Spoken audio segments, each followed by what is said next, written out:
విరాట్ కోహ్లీకి వచ్చిన player of the match awards అన్నిటిని ఏ ఇంట్లో పెడుతున్నాడో తెలుసా మావా? మ్యాటర్ ఏంటంటే విరాట్ కోహ్లీని అడిగిన క్వశ్చన్, విరాట్ కోహ్లీ నీకు ఎన్ని player of the match awards వచ్చినాయో తెలుసా? అండ్ అన్ని అవార్డ్స్ పెట్టుకోవడానికి ఒక పెద్ద రూమే కావాలి అన్నట్టుగా అడిగారు. అప్పుడు విరాట్ కోహ్లీ ఇచ్చిన ఆన్సర్ ఏంటంటే, నిజానికి నాకు ఎన్ని player of the match awards వచ్చాయో కౌంట్ తెలీదు అన్నప్పుడు వాళ్ళు చెప్పింది 45 అని చెప్పారు.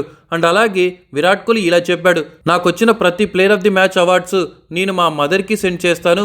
మా మదర్ ఎంతో అపురూపంగా వాటినన్నిటినీ సేవ్ చేసుకొని ఉంటుంది, తన ఇంట్లోనే ఉంటాయి ప్రతి player of the match award అని చెప్పాడు విరాట్ కోహ్లీ. విరాట్ కోహ్లీ వాళ్ళ మదర్ నేమ్ ఏంటో జర మీరే కామెంట్ చేయండి.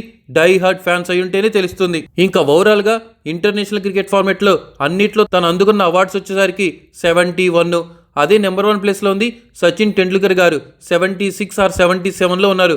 ఇంకొక 5-6 అవార్డ్స్ వచ్చేస్తే player of the match awards లో సచిన్ టెండూల్కర్ గారి రికార్డ్ కూడా బ్రేక్ చేసేస్తాడు విరాట్ కోహ్లీ.